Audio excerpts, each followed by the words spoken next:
Bismillah ar-Rahman ar-Rahim. Welcome to the program Month of Allah. The month of Allah is the month that we are developing our connection to God.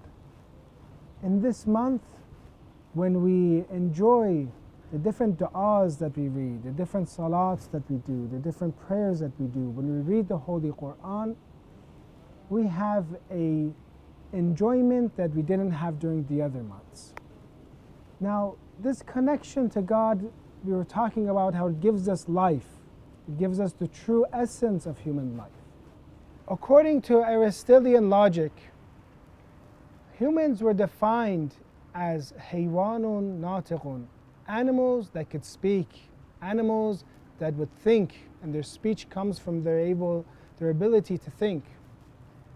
But one of our philosophers and one of the mufassirs and commentators of the Holy Quran said that this is problematic, that human beings should be defined as this, hayyun muta'allihun, that human beings, once they're created, they will live eternally. There's a hereafter for them. And that second of all, the differentia is that humans are muta'allih, they are connected to God. Therefore, for a person to be a true human being in the eyes of religion, it is a human being that is connected to God. And we see this in the traditions. We see that if we were to obey God, God would give us some of the same powers that He has. In some of these traditions it says, Abdi ati'ni, my servant, follow me, obey me, aj'aluka mathali or mithli, and I will make you similar to me, I will make you like me. Meaning that the same powers that God has, with His permission, He will give it to the humans. Meaning that mankind, when he becomes close to God, when he becomes alive and he reaches the different stages of being alive, at the end he will become similar to God. He will have the powers of God. So why should we limit ourselves? Why should we only limit ourselves to a material form of being? If human beings have such a potential, isn't it not right for us to limit ourselves to a very low form of life, a very low form of hayat? When we look at other traditions, we read, أَطِعْنِ فِيمَا أَمَرْتُكَ أَجْعَلُكَ تَقُولُ لَشَيْءٍ كُن فَيَكُونُ. Follow me in what I have commanded for you, and I will make you say, be and it is. This is one of the verses of the Holy Quran. Be and it is. Allah commands something and it is. So human beings have this potential to reach a very high level of power, even though we're not searching for this power, but this is showing you the potential of humans.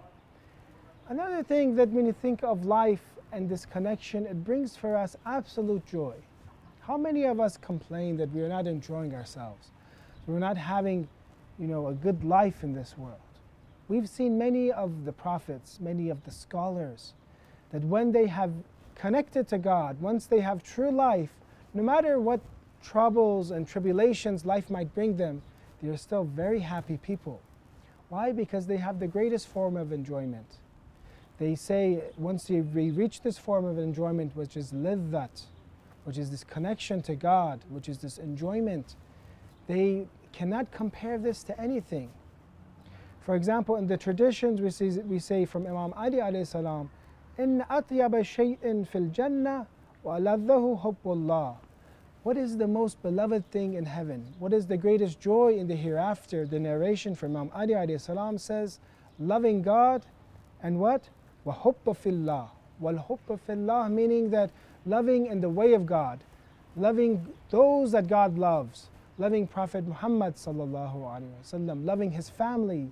These two things are the most important enjoyments in the hereafter. The hereafter is the world, is the realm where the realities of things are open for us. So if we live that true enjoyment, it's connecting to them, loving Allah and loving His prophets and loving their successors, we understand that also in this world there is this love, there's this enjoyment. And many of us have felt this during the nights that they have cried for the Prophet, cried for his progeny, and they have connected to them. They feel a great, immense sense of love and joy for them. And then if you ask them, can you change this? Would you exchange this for anything that you have in this world? They'll say, no, we would not.